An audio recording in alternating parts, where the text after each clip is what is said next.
What's going on, guys? Welcome back to another episode of Renegade Animation on the Renegade Pop Culture Podcast Network. My name is Mike. I'll be your host for this evening. Joining me, as always, is my co-captain, Cameron. Howdy, howdy. And we got a very interesting show tonight. We've got reviews for a new Filipino anime series called Trese. Plus, we're also reviewing Wish Dragon from Sony and Base Animation. And apparently this is the 30th anniversary of Isao Takahata's Only Yesterday. Yeah, for better or for worse, one of the best things about picking these Ghibli films at random is we come across accidental anniversaries like this one. Indeed, we do. But first, let's start with Trese. Cameron, you want to explain this one to our audience? Okay, so way back in October, this was one of the anime announced during that Netflix anime streaming event, and they didn't have a teaser or anything. They just had a photo and just the base setup, with the director being Jay Oliva and it being based off of the horror novel by Bujete Tan and Kajo Baldissimo, and they're both the showrunners. And it was recently released on Netflix, literally the same day as Wish Dragon. So anyway, this is a 6-episode series, and I'm assuming there's going to be a second season. Let's hope there is. So the plot revolves around Alexandra Trese, who's voiced by Shay Mitchell. She is a private detective that works the streets when crimes are involving supernatural elements. And she's joined by her two bodyguards, Crispin and Belicio, who are both voiced by Grigan Puatu. And as they go through this first investigation, it sends them down a rabbit hole of connected stories, characters, and it all might end up with what happened to Trese's father. So, Mike, what did you think about this quote-unquote anime? I will say right off the bat, it's cool that Netflix is investing in more global productions. Like until that Netflix event, I had never heard of this source material, but I'm glad to see a little bit more Filipino representation. Full disclosure, a couple of my cousins in California are of Filipino descent, so I'm just kind of even if they have zero interest in this show, I'm just happy that they get a little bit more representation in media. Right. Representation matters. You expand the types of stories that get told, and you get to see more people feel represented, like they get to see themselves. Overall, outside of one criticism that I have, and it's probably connected to Jay Oliva and his work on the DC direct-to-video films. I think I know where you're going with this. Yeah, but we'll get to that when we get to that. I really enjoyed this. I wouldn't technically call it an anime, but that's mostly because of the art direction and what have you. The only reason to call it anime is that it's more action oriented and it's not family focused or comedy focused. Because it has like the same house style, even if it's from a different production company, but it has like the same style of like a Castlevania or Dota or a lot of other action-oriented anime-influenced series. But I think the thing that I like about this show is it already had me when you combine the supernatural elements with that sort of crime procedural element. Mm.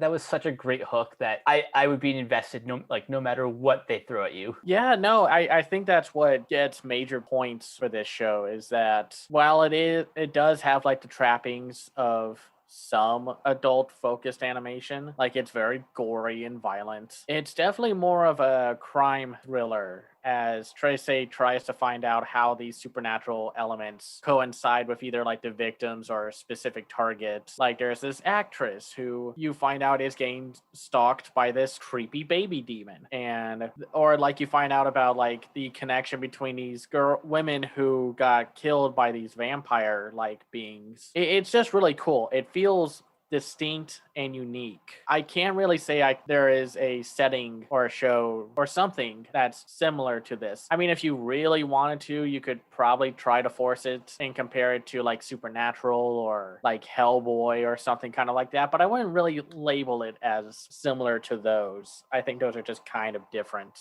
If anything, this is more like a sort of like a supernatural version of like Law and Order or CSI. Yeah. Like the one notable difference though is like the last 2 episodes are really action heavy. Yeah, because it's like all of these incidences at first revolve around a corrupt mayor who may or may not have involved himself making deals with like the underworld. And then throughout the 6 episodes, you are shown these flashbacks of when Trese and her father were taking down demons. And they just happen to stop this war god and then you just kind of wonder what exactly is the situation, like how deep does this go. And it's fairly compelling stuff because I was hooked because of the eerie atmosphere, and it didn't feel like it was trying too hard to be like shocking and adult, and it wasn't trying to force jokes into it. Like, it was as funny as it needed to be, and the characters of like Alexandra Trese were serious enough. They didn't try to make it like Ghost in the Shell where it's just like, man, do you have a sense of humor at all, people? They don't go on to like diatribes and such. Yeah, I like how the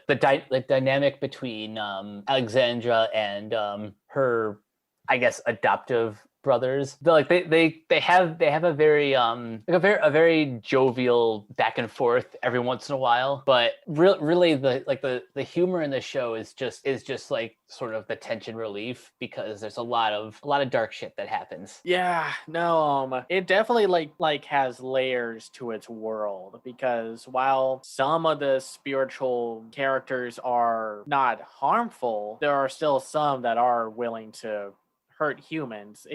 It's that kind of Legend of Hae mindset of like, no one's quite it's not so black and white. It's like a gradient in terms of who can you trust, who's actually good, who's actually bad, and you at least understand where characters are coming from. And sometimes characters are just scumbags, like Nuno the Snitch, who's voiced by Eric Bauza. By the way, I don't know if you noticed, but Bauza, Matt Yang King, and Stephen Bloom have like multiple roles in this, which is kind of cool. Yeah, and Carlos Alazraqui also has a couple different roles here. What's kind of cool about this show is that they have an English cast and a Filipino cast. And a Japanese cast. It's impressive that they were willing to go the distance because, I mean, while they have plenty of good representation among the main cast in the English dub, it was nice that they went ahead and made a Filipino dub, just so it's just like you can hear it however you want to. And it's kind of funny to see Matthew Yang King, because I'm going to actually reference him later on when we talk about Only Yesterday. But there are also other major cast members, like Lou Diamond Phillips plays Mayor Sancho Santamaria. Griffin Puatu actually plays multiple characters on this show outside of the 2 adopted brothers. I thought they did a pretty good job. The lightning god son that they encounter, I think the 2nd episode. That's Dante Bosco. Yeah, and it's a pretty good, like, in terms of just the English dub cast, I thought they did a pretty good job, but I listened to a little bit of the Filipino cast, and they also did a good job. So really, you can't go wrong with whatever cast you would personally prefer. And now, for the action, I thought it was pretty well set up. I mean, granted, it's a mix of gunplay and, of course, that dagger that Alexandra Trese carries around. But there's also there's like enough magic to not feel like, well, why can't you just use magic for everything? Yeah, they set up that, you know, to use magic, it actually kind of costs dragon what is it, like dragon blood or something? Yeah, and they make it seem like they only have like a limited supply. So that's why they don't use it like every single episode. Because I know sometimes you get people like that. We're like, well, if the magic's so good, why don't you use it there? And it's just like, well, technically they kind of show you in the 5th episode when, I guess spoilers, when Mayor Sancho literally uses the skin off of his back to well, I guess his torso more specifically, but still, to put people under his control. And by the way, how creepy is that imagery of like of like pretty much carving pieces out of yourself and turning others into your slaves? It's so creepy. This show's horror aspect is more like pardon the pun, under the skin. It's not really like jump scares or something like that. There's more existential horror per se. Like it's more about like the drama and such. And I think it helps that like the story, like I said earlier, is fairly layered, and because it's all about like the corruption among the humans, the corruption among the spirit world, or the underworld in this case. I like that they don't make Captain Guerrero like a surprise bad guy. Oh yeah, thank God for that. Because that would have been one generic, and also I think it would have granted he doesn't make it out of season 1, sadly. But I did like that they had smaller moments to have some kind of commentary. Like they do talk about the police force and how a lot of them are scumbags. They don't treat people well, and he's just like, listen, I know I'm a cop. I'm just trying to be one of the least bad ones. Because he still knows he's bad. It was just nice to see that. Now, in terms of the other like elements, like I did like the whole like what races of this underworld supported Trese and which ones didn't, even though it's also like the thunder god or the lightning god, Bagyon Lectro, who's also voiced by Eric Bauza. And once again, Eric Bauza he's a chameleon. He really is. Because he has a different voice when he's Among Paso, Bagyon Lectro, Nuno the Snitch. Good lord, man, you're great. And of course, the big bad guy, Datu Busao, voiced by the ever amazing Steve Blum, is delightfully creepy. I don't think he's as good as a villain as some of the others. He does kind of come across as like a little bit of the generic I want to take over everything kind of bad guy, but everything leading up to his return is really well executed. Oh man, those ritual sequences. Oh man, I haven't seen gory stuff like that since Ninja Resurrection. Oh man, just the arms growing out of the human body, and then like them just ripping open the person in half. And it's a very gory show, so this is definitely not aimed for kids and whatnot. I know some characters like Hank, who's voiced by John Briones, bring a little levity, like when they encounter the actress who's getting stalked by a demon baby. It's definitely older teens, young adults, that kind of age range. Yeah, basically, like I said earlier, it's that same audience as, you know, Castlevania, Dragon's Blood, and all, like basically it's targeting the powerhouse audience. Yeah, which isn't a bad thing, but it does lead to my one major complaint. Let's talk about the animation a little. First off, with some praise. The opening is great. I love the opening. It's so creepy, and it brings you just enough unsettling atmospheric vibes that it almost feels like a Junji Ito kind of creation. But then we get into the actual animation itself. It looks on par with the direct-to-video DC Warner Brothers movies. I think that does detract from the overall experience. Not like when they're talking in the drama and such. I think those moments are great. But when the action gets a little more demanding, it looks really clunky. Like either they had to cut some frames or they had to be very like choosy about which ones look better than others. But it's an inconsistent animation quality that is really a bummer. I mean, yeah, unfortunately, that's kind of par for the course with a lot of Jay Oliva's material. And I really like him as a director. It's just I don't know. There's always like that one little element that kind of is a dent in the armor. It is, because a lot of the action sequences are well set up. They're a lot of pulpy and fun, especially when the two bodyguard brothers like hold hands and then manifest Gatling guns. But since everything's so rigid and stiff, there's just nothing that, I mean, it takes away from the weight of the action. It's like it's the same problem with like Invincible and some of the Powerhouse Animation team's work, even though Powerhouse I think actually gets the action better than the others outside of, Studio Mirror. Well, yeah, obviously, or like Mappa, but it does hurt it. One thing that kind of bugs me a little bit more than the action is the rigid movement of the characters' faces, because a lot of the dialogue is a lot more. It's where it bothers me more is in some of like the lighter dialogue where it's not really reflected as much in the faces. They're just kind of stuck in one position.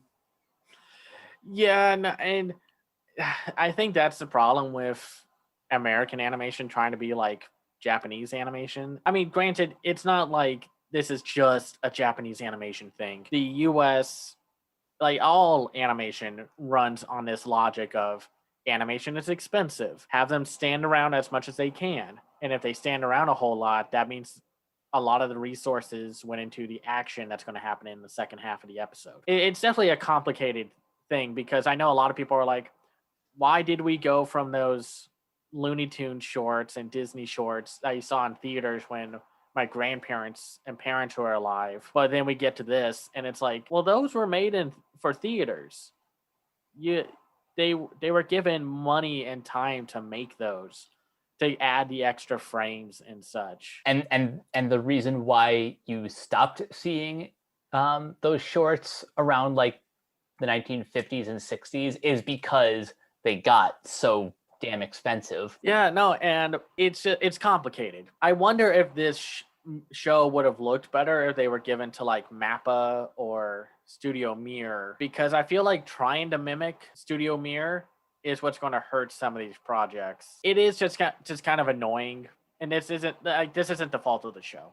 Like I said, I think it's annoying that Netflix keeps calling all of their adult animated action shows anime, and not just in the marketing, but like literally in the title sequence, it says a Netflix original anime. It's like, stop calling it that. This thing was not made. Well, it says funny when like you see the Blood of Zeus, and it's like a Netflix original anime. Dude, that was made in my city. We are not near Japan. But otherwise, I thoroughly enjoyed the show, and I also like the music by the Kinner brothers. And it's very fitting that we call Trese more of a horror thriller, because they worked on CSI Miami, Narcos Mexico, and plenty of other work like Star Wars Rebels and the Clone Wars series. Yeah, I'm a huge fan of Kevin Kiner and his brothers. They have done some really great stuff in the past.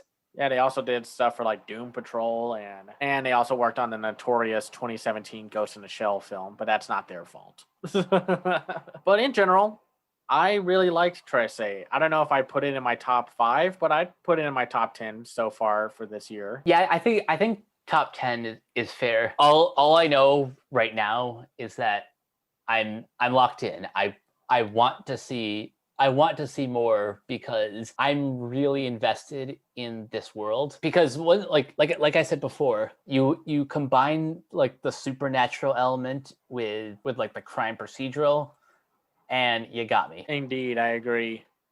So yeah, check it out if you haven't. It's only 6 episodes, and they definitely end on a teaser for a second season. And I want to see that season. I want to see them expand on more like supernatural folklore stuff, because I feel like we only just touched the surface.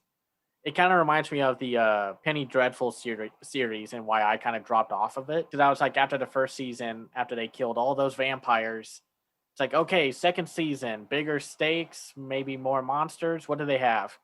More vampires. And it's like, okay, I'm done. Sorry. But anyway, do see Trese. Watch it right now on Netflix. And speaking of Netflix, that brings us to our next review, for the film that Netflix apparently didn't want to market. This is Wish Dragon from Sony Animation and Base FX, written and directed by Apple Hans. So yeah, this is the next animated feature from Sony Pictures Animation, Tencent Pictures, Base FX, and Flagship Entertainment Groups. And it was originally set to be released back in 2019, but then it was delayed to 2020. And then, well, COVID happened. And then it got an official release in January 15th, 2021 in China. And then it was, again, like Trese, brought out on June 11th. Disclosure, I got to see this movie early. That's just for my sake. So let's talk about Wish Dragon. All right, so the film follows Din, a determined teen longing to reconnect with his childhood best friend. On one fateful day, on his job as a generic delivery person, he comes across a teapot where he finds the wish-granting dragon Long that shows him the magic of possibilities. All right, you want to rip the band-aid off now? Oh yeah, let's talk about this since everyone's going to make the comparisons and such. First off, let's just say that yes, it might be familiar with Aladdin and the story of Aladdin, of course, with the whole wish granting entity and such. First off, the original story that Aladdin is based on originated from China. So if you want to say someone's ripping off who, Yeah.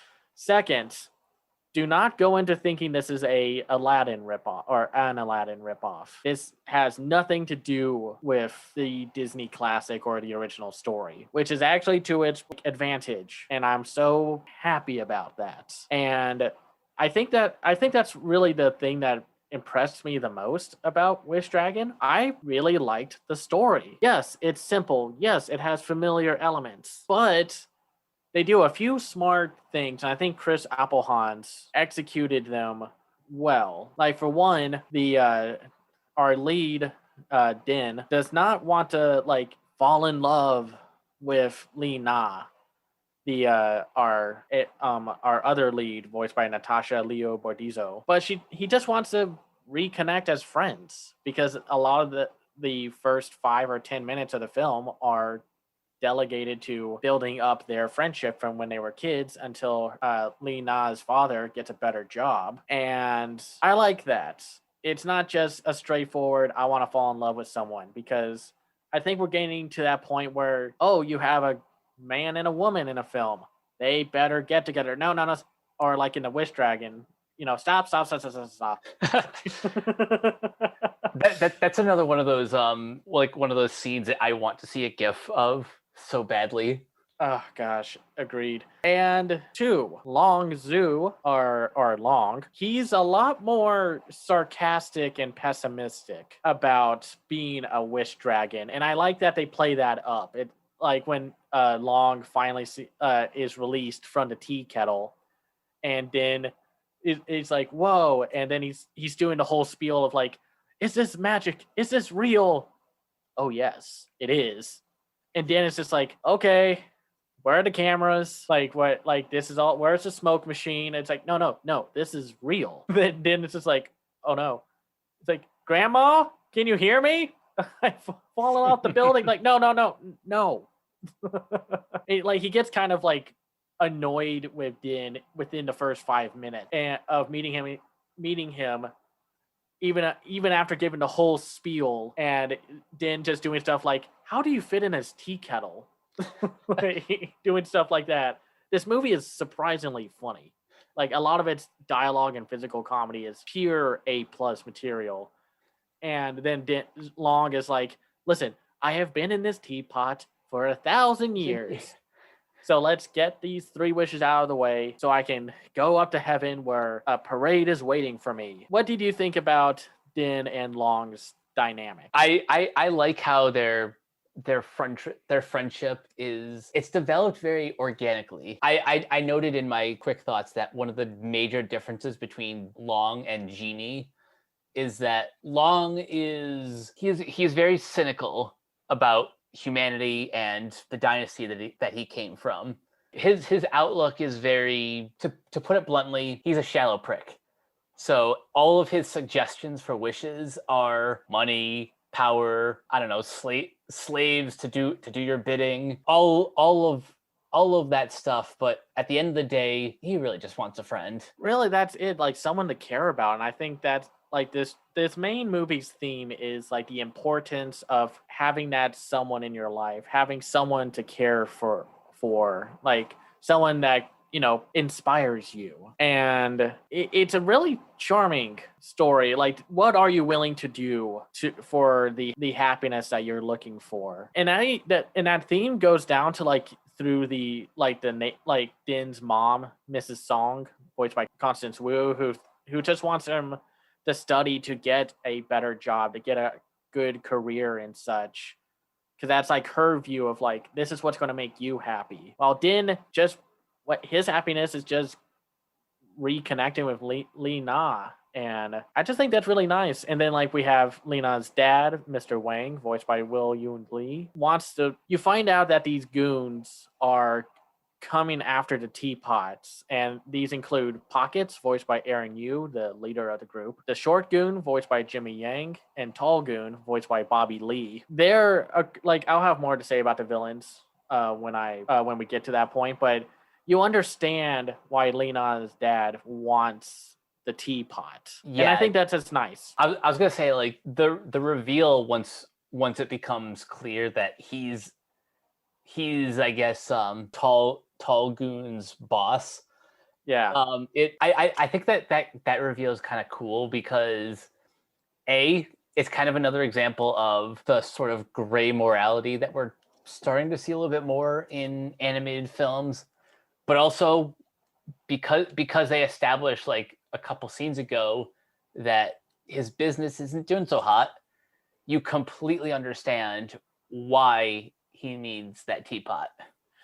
Yeah, and I just liked the main and supporting cast. I think they all like elevate themselves. Like I love like the neighbors to Din, and there's a really great reoccurring gag at the beginning when Din and his mom are arguing and everyone's like listening in like it's a soap opera. I love that gag. And it's just like, you're not helping. And then they're just like, what's he saying? What do you decide to do? You're not helping. And they just close the blinds. And then they're all like listening against the door, like the wall to hear. And then I like the villains. I mean, like Pockets, the one with the the leg thing. He's not the most interesting like original villain. He's like the most evil of the group, but I love his animation with his legs. You never see his hands out of his pockets, and I'm sure there's a artistic reason. I don't think it's a limitation thing. I just think it's like Sanji from One Piece. He doesn't use his hands, he uses his legs for combat.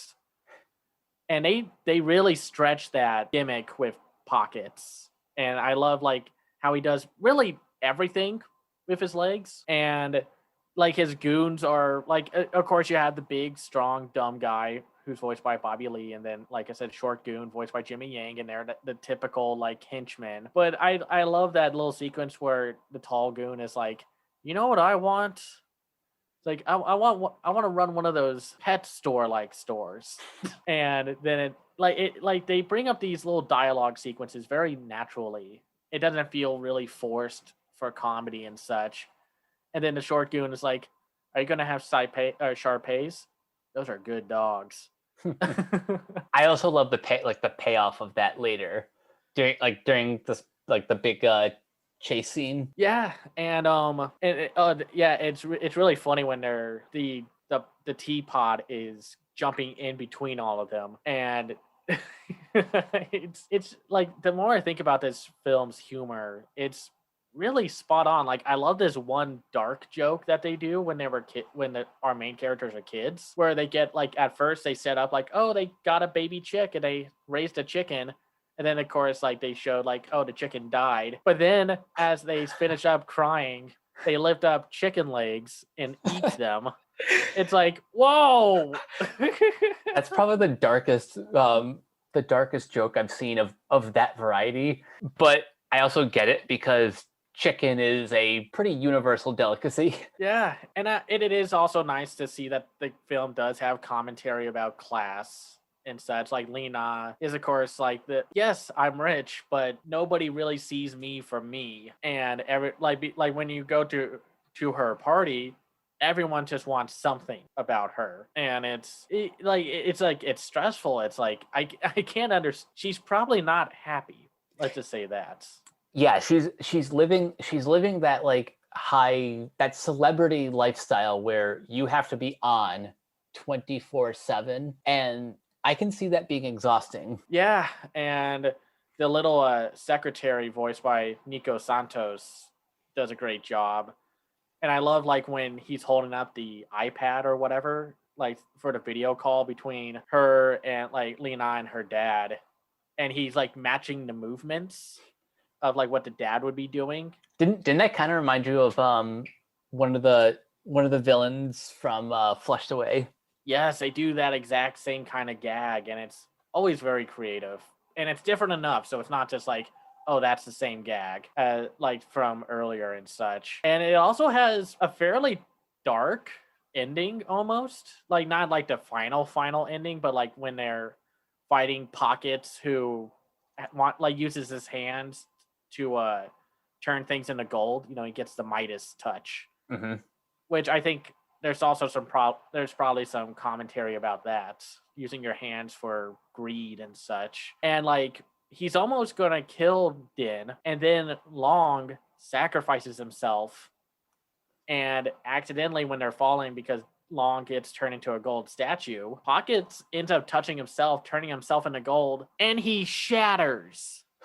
Yeah, that's. I mean, we've seen some gnarly deaths from the Disney films, but this is a whole new level. Yeah, no, and I just wouldn't expect that from a film like this, because it's just charming and low key, smaller scale, which is something I like to see from animated films. And then when you find out, and Long's backstory is kind of is fairly depressing. Just how he, for all the wealth and power in the world, he ended up alone. By the way, John Cho voices Long, and he's just great. And John Cho is just a great actor. So he is. I love when he's going through the whole like, what's this new thing? And I think the best jokes start when they're at the bus stop. And he's just like, oh, no, you need something more royal. And he wants to get like one of those personal carriages, aka a taxi. And then Dan is like, no, I don't have the money for that. And then Long just steals the money from someone. That someone's at like a food stall. And he's like, did you steal my money? And then just like elbow tackles him. And then Long's just like, here's some money. And it's like, okay, where did you get this? Oh, magic. Magic. And then they get into a taxi. I mean, yes, this next joke is super predictable with like they get stuck in traffic. Traffic is terrible. That's the whole joke. But I love the distance they go with it. That's the thing. In the trailer, they only give you like a small bite of it. Like of course they show like Din's like, oh my god, this is going to take forever, and Long's just like, you could use a wish. I'm not wasting a wish on getting us out of traffic. Well, you're going to have to burn. You're going to have to burn. You're going to have to use a burn. You're going to have to use a wish. Burr, stop beeping the horn. Nothing is happening. And then he's like, oh well, I guess we're just going to have to wait here. There was one traffic jam that lasted for 3 weeks. I'm sure we'll be fine. And then they do stuff like the whole tune from the cell phone to like that same person like pulling out a TV and then a hot pot later in that same joke sequence. And then someone putting on one of those like eye band like things over their eyes and then punching their car wheel to make the airbag come out, so he uses it as a pillow. Like I respect how much like distance some of these jokes go. I think that's the thing. It's not enough just to do like the standard joke. They have to take it like 3 steps farther than anyone else would go. Yeah, and they it's just nice. And it's just, and this is Chris Applehahn's first movie. The fact that he like wrote this and went the distance with like some of the jokes and dialogue is really impressive. I just adore that.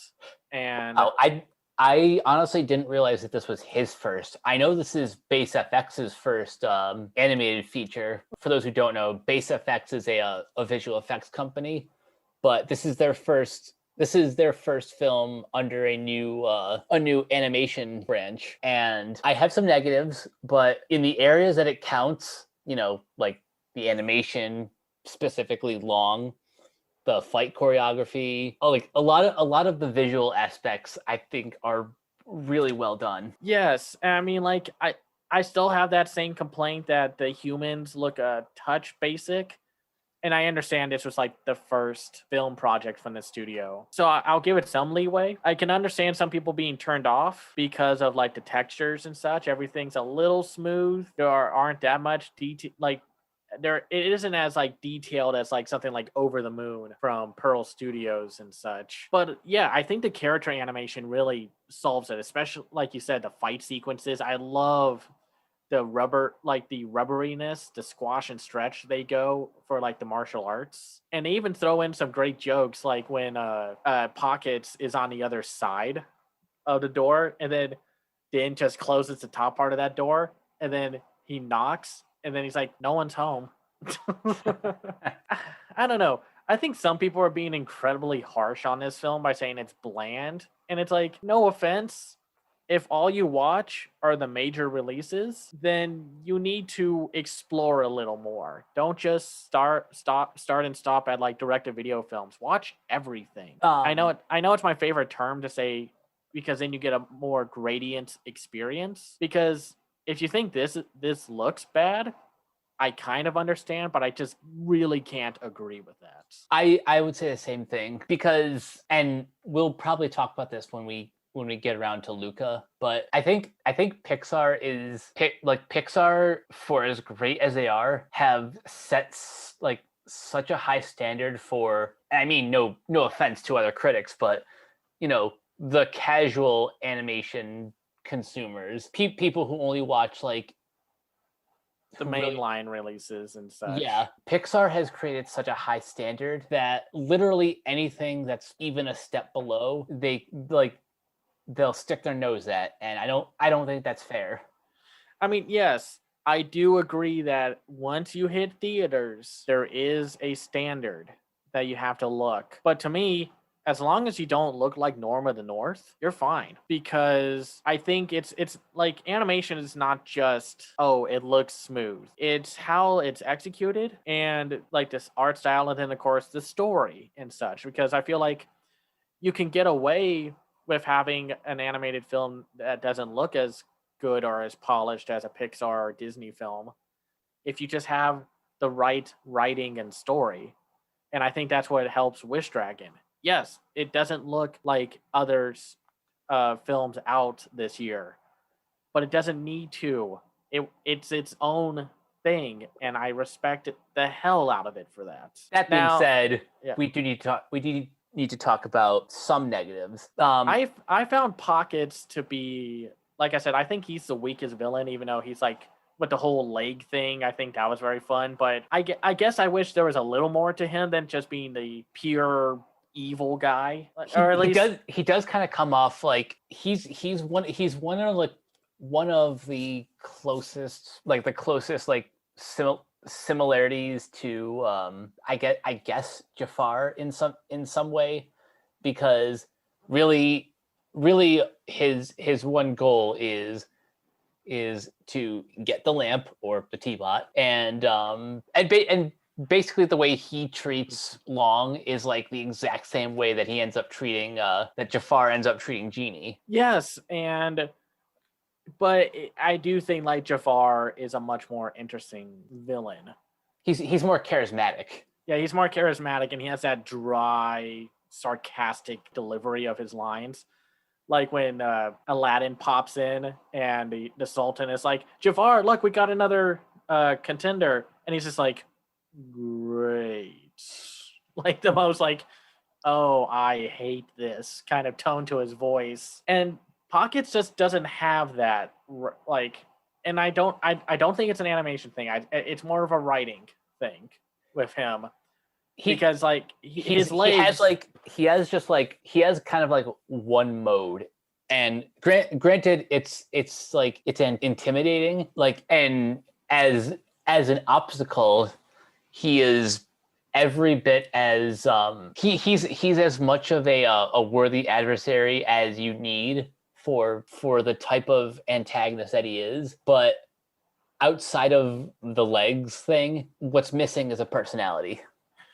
Yes, and even though I will forgive a lot of this animation, I did spot a couple times where they reused certain character models. At first, it was like, okay, I get it, not the biggest budget. They'll do what they need to, but then they give some of those character models a voice, and that's when it started to get a little distracting to me. It doesn't ruin it. It just breaks the immersion from time to time. But that's really it. It's nothing super major. Like you'll notice like two characters whose difference is really only like hair color. Yes. And it's like, okay, come on. No, I mean, really, but honestly, that's really it, because I don't really have any other complaints outside of that. I mean, but that's just me. One thing I will say is about Din and Lena's relationship. On the one hand, yes, I agree that the fact that they're not just like romantic co-leads simply because they are of the opposite gender is very refreshing in 2021. But at the same time, part of me has the sneaking suspicion that an earlier version of an earlier draft of the screenplay did do the whole romance thing, and in the final edit they just kind of made a few adjustments to remove the romance. Think about it. They still kind of go through the motions of, oh, Din's gonna go to the big party and lie about his identity, and then only for them to to go on a date and get to know each other better and all that stuff. I don't know. There's something about it that could have been a little bit, like, there could have been a little more to, like, if they were going to flip the whole story, they should have maybe flipped the whole story. Is that what you mean? Like, what you mean, like, not go through so many? At the very least, what they could have cut is basically everything about Din needing to conceal his identity. I think Lena should have recognized him like the second he walked in. Right. I mean, I can understand she's not really focused on who looks like who. She's just like, oh, I'm doing great. I'm fine. I want to strangle you, but I can't do that. But no, I understand it. And like, I like some aspects of it. I like that it's just like, make me rich, but only for 24 hours. That was, I think that's the aspect that kind of saves it, because it's not like he doesn't want to lie to her. It's just, the class separation and such. It sucks. Right. And I also like that, like, the date sequence. You need that because Din's just like, I don't know what I'm doing, and then Long is like, here, do this because that's what I do. And maybe it could have been like a little quicker of him finding out, like, wait, Long, what the hell? Like, this is terrible. But I understand, like, it's a little familiar in some spots, but I don't know, maybe it's just because I can't really explain it, but I just feel like those familiar elements did not bother me as much. I still ultimately come out thinking it's better that these two are just friends as opposed to lovers. I just maybe think the execution could have been stronger, but at the same time, I also understand this is a first feature, so gotta cut some slack somewhere. Yeah.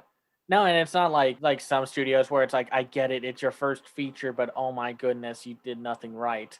Here, to me at least, they did a lot right, and when I was watching this, I watched this film 3 times and just enjoyed it the whole time. And I mean, we'll talk about this a little with like Only Yesterday and again in Luca, but I like that some studios are making smaller scale films. This didn't have to be like the end of the world or anything. It's a personal story. And I like that. I want to see more of those kind of stories. Not that like big, grand, epic stories can't like be made anymore.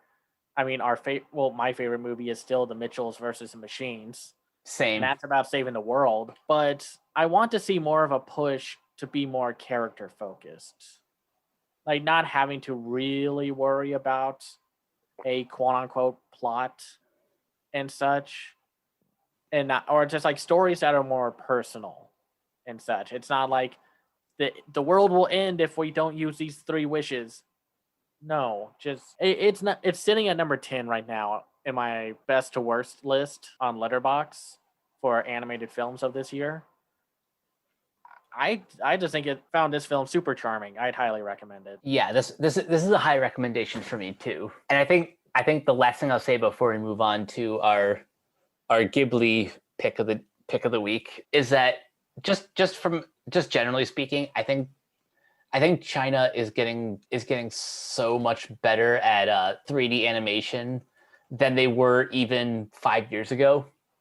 Yeah, their quality of animation and stories and such have gotten so much better, and we will find a time to talk about some of the films that have made an important impact, and we just need to find some time to do so. Maybe we'll how the July release window is for everything, but until then, just watch Wish Dragon. Now then, for our Ghibli journey of the week, or of the episode, we are talking about Isao Takahata's Only Yesterday. For a while, this was one of the 2 Studio Ghibli films that never made it over to the US. And we'll talk maybe a few reasons why, though a lot of those reasons are dumb. I can only think of one reason why it took so long, and it's honestly probably just that one scene that talks about periods.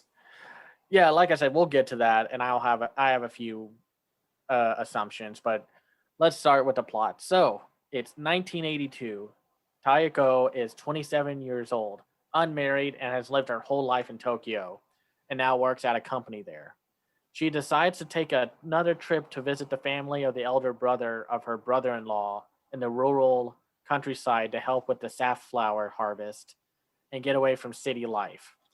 While traveling, she begins to recall memories of herself as a schoolgirl in 1966. And like when she gets there, she meets this young man, her brother-in-law's second cousin, Toshio. And as she like enjoys the farm life out in the countryside, she then starts to wonder how her actions and the events in her life have molded her. I just love this movie. This is one of my 5 favorite Ghibli films, and if it was if you had to tell me to choose 5, there's Castle in the Sky, Spirited Away, Porco Rosso, Only Yesterday, and I think it would be like Princess Mononoke. That's a pretty solid top 5. This is another like so far we've only talked about we've talked more about Isao Takahata's films because of the wheel deciding for us that apparently we should talk more about Isao Takahata than Hayao Miyazaki.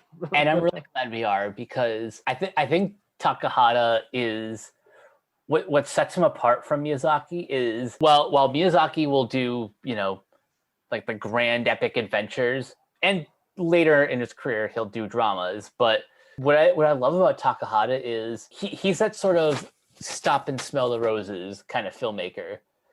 He would much rather spend like an afternoon, or in this case the summer, with a handful of characters, just kind of sitting around doing some farm work, taking a walk, and just kind of talking. Yeah, there's once again, like with My Neighbors the Yamadas, there's a single overarching story, but there's no real like point A, point B, point C. It's really just her talking with Toshio and the family and them, and then just like every once in a while she will remember something back from when she was a student, and it's incredibly charming. It's one of the few Ghibli films that's really aimed more at adults than like an overall audience. I think that's because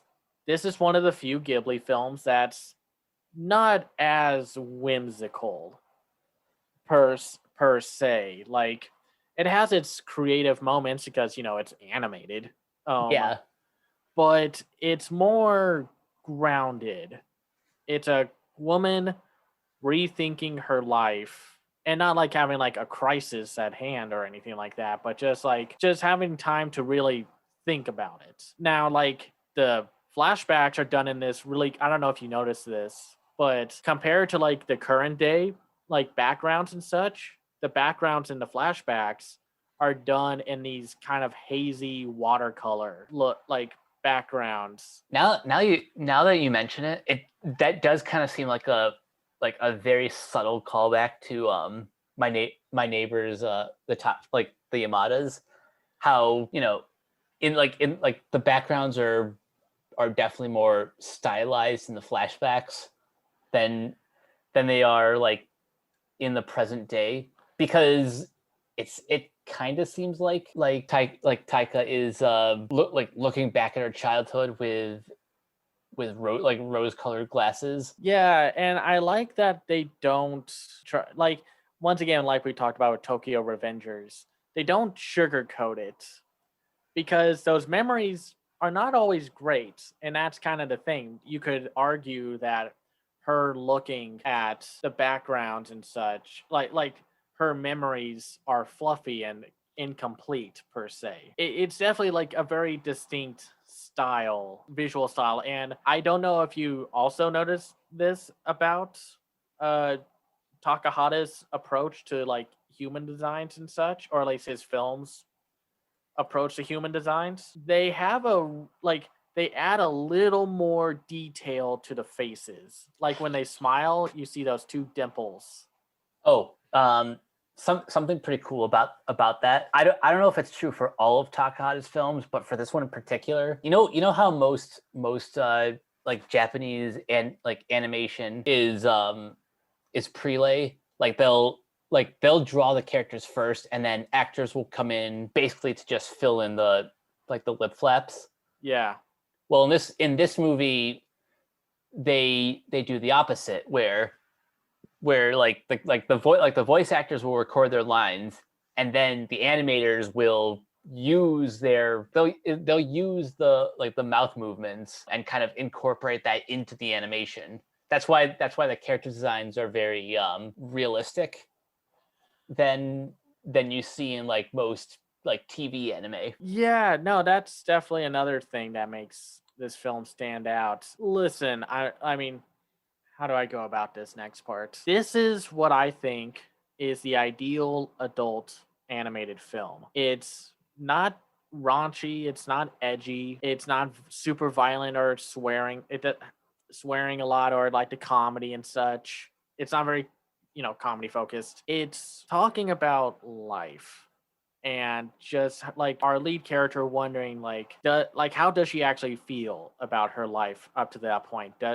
Does she have any regrets? Does she feel satisfied with her life? And I just think that's so cool, until the first few reviews online for this film popped up. Not back then, but recently, because in the last 10 or so years. I want to say that the internet reaction to this film is the reason why most adult comedies are what they are.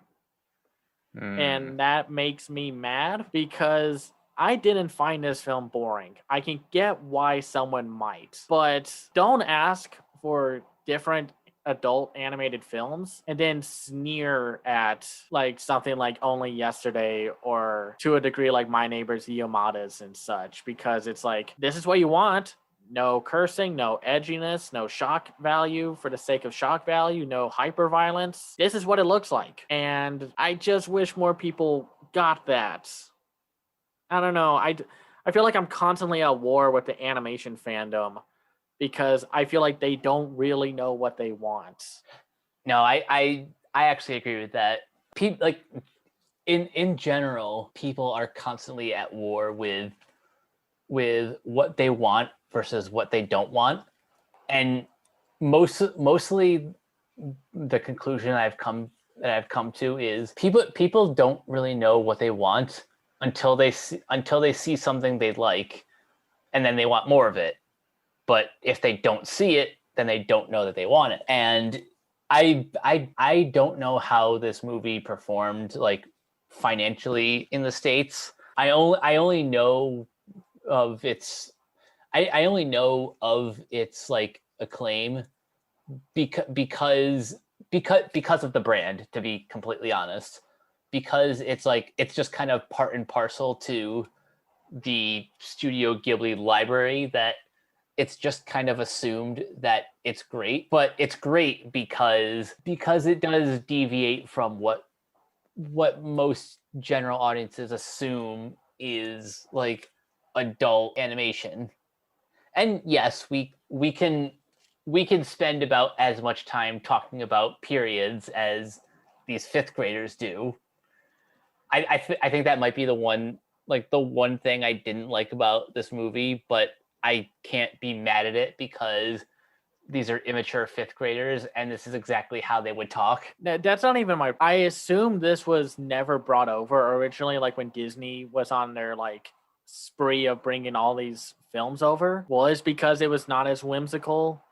Because you do see a nude kid for one scene when they're at the hot springs, and the whole period talk. I'm sure Disney was like, and this was like the Eisner era Disney, so make of that as you will. And it's like, okay, what are we going to do here with this one? They watch it. We'll bring over Pom Poko, but we won't bring this one over. At least we can kind of spin Pom Poko, even though Pom Poko is just as dark. But it's got animals, so yeah, it's no, okay. I think it's just the discrimination of animation when it's aimed more at adults. And like, I love stuff like Close Enough and Japan Sinks and all that stuff, but I want to see more Only Yesterdays. I just find the characters so realistic and grounded, and it's such a beautiful movie. Like, the animation is a little slower, but it's a little more realistic outside of the few moments where you're like, oh right, this is Ghibli. And I love our main character. I love how she is written, and apparently like they went through a bit of a hassle to try to produce like this movie because it's based off of a manga, and Miyazaki at first was like, I would love to make a film how we portray these kids from the story, but I have no idea how we're going to tackle it. Takahata was like, I don't really want to tackle it. But then after a project that didn't go through, he kind of went back to it, and it's like, you know what? Let's aim this from a different perspective. And I think that works because like the drama from the kid to the adult version of our main character is really understandable. Things are tough as a kid. Like I don't know how else to explain it. I'm actually I'm not sure how Miyazaki would have tackled this source material. I think ultimately it was the right choice for Takahata to be like, yeah, this one's mine. Yeah, and like I know a lot of people say Grave of the Fireflies is his best movie, and yes, to be clear, I haven't seen it yet.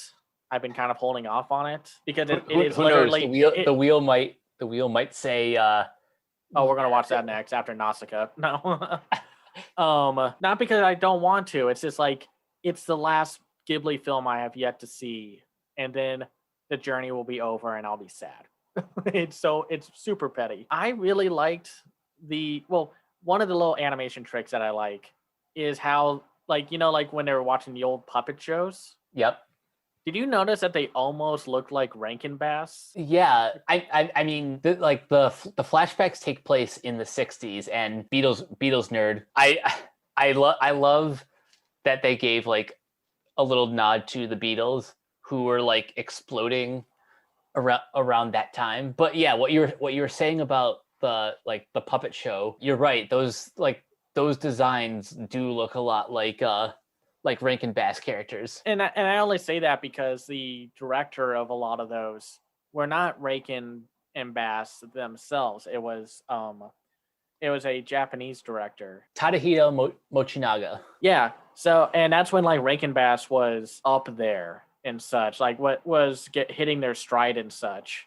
Yep. So it makes sense that they have that kind of reference points. I really love the ending. Before we started this podcast, I found a video online that showed the ending where the credits are slowly playing and then they have a Japanese translated version of The Rose playing in the background. And I just think it's very sweet. I love like she gets on the bus, she's just kind of thinking, and then like her childhood self and like all of her classmates and such kind of like help her like change her mind, because you can tell like I love like the little subtlety of like her younger self tugging on her arm. The camera pans up and there's just like this dead look in her eyes, like, well, I'm going back to Tokyo for my job, the job I'm not happy with, but it's a good job. And a lot of this film themes is just like, do what makes you happy, what brings the passion out of you. And I love the quote, tomorrow will be better. If it's not, try a little harder, because there's always tomorrow. The full quote is, if today is bad, tomorrow will be better. If tomorrow is bad, try a little harder. It's such a good lesson. I love like the whole sequence of like when she gets off the train and then gets on another train to go back and then gets on a bus and they meet up again with Toshio and such, and the kids have that wood thing above them, like they're going to be married and such, like it's a house, a roof over them and such. And it's such a touching story. Like it almost made me cry a little.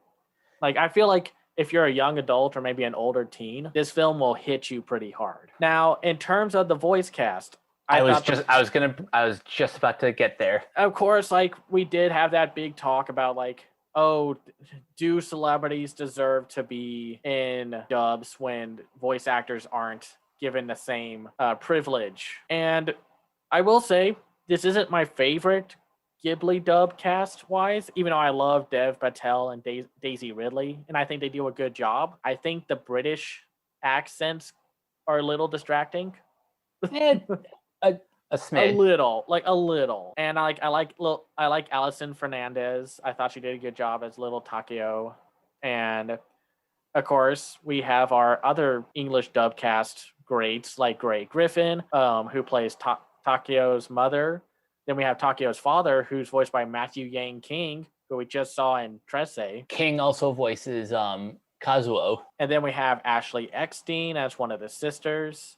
And then we have Laura Bailey as the other one. We have Mona Marshall, who's just a fantastic voice actor, as Takeo's grandmother. Then we have Naoko, her, I guess, nephew, cousin, voiced by Tara Strong. And then we have like the grandmother voiced by Nika Futterman. And then we have Sumali Montano as Kyoko. And then we have like Hope Levy, Stephanie Shea, Ava Acrez, Madeline Rose Yin, Gianella Thielman, and Jaden Betts. Like, it's a good cast. Like I said, I don't think it's my favorite dub cast, but I understand why the Ghibli films get it, because it's like, we screwed up bringing over Miyazaki's first film. We're going to make sure this gets top tier talent. and a few big names. Yeah, this isn't my favorite cast either, but I like how there is like a mix of you got the recognizable names in the lead, fine, but then you literally stack the supporting cast with like some of my favorite like voice actors in the business. Yeah, no, it's like bring in the A team of voice actors. No, and they all do a pretty good job. Like I thought they all did pretty believable performances and such, and I think they captured the kids well, and I think that's always a little tough. When doing this, like even for like Ghibli and such, it's like, I don't know. Sometimes the kid characters aren't all great. Some of them are way better than others. Thoroughly enjoyed the English cast for this. And I think like I said, I think my only little complaint is that I think Toshio is not the most interesting male lead of a Ghibli film. But I like him. But I wouldn't name him as like one of the best. Honestly, as likable as he is, I think I like him more because I'm such a big fan of Dev Patel. But like all things being equal, he's just kind of fine as a male lead. No, and but really, that's all I have complaints about. Because to me, like I said, this is one of my favorites. I'm of course biased about this, but we're all biased. There's no like putting bias aside and whatever. But like to me, just one of my favorite films. And I'm so happy it exists. And the music's done by Katz Hoshi. So this is one of the few Ghibli films that do not have a Joe Hisaishi audio soundtrack, which is kind of interesting. I thought it was gonna be him until I looked it up. Like, oh, I don't know this one. And other than that, I know it's not like the first choice of a Ghibli film that everyone should watch, but I do think everyone should watch Only Yesterday and hopefully get a better understanding of this is what an adult animated film will look like. Yeah, I think if you're around our age, then this movie will hit you like a ton of bricks. But I wouldn't recommend it as a first Ghibli either. I might recommend it as a first Takahata, because I am not sure if people are ready for Grave of the Fireflies yet. I'm not even ready for Grave of the Fireflies yet.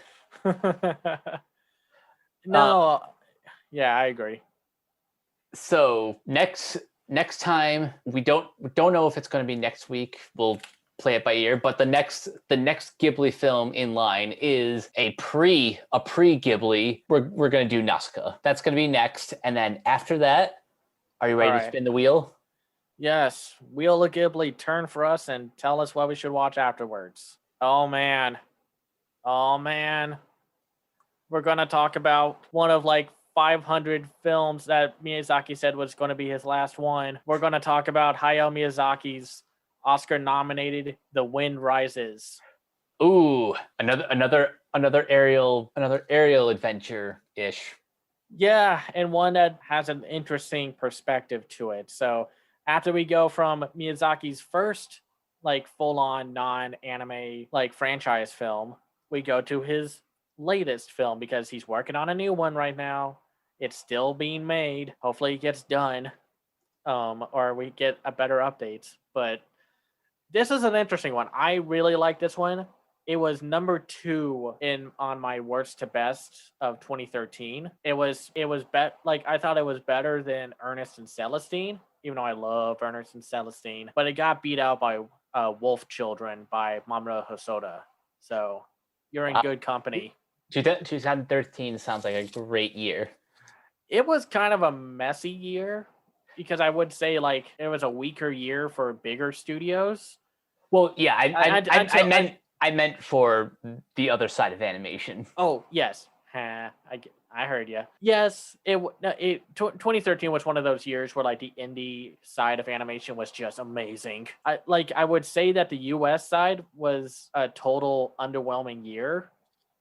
But that'd be lying since Frozen came out that year. So yeah, no, that's going to be next time after we talk about Nausicaa. And as for recommendations, the only two that come to mind are because we were talking about a Chinese animated film. I really just want to put the spotlight on a couple of my favorites from the past couple years. And yes, they're from Pearl Studios.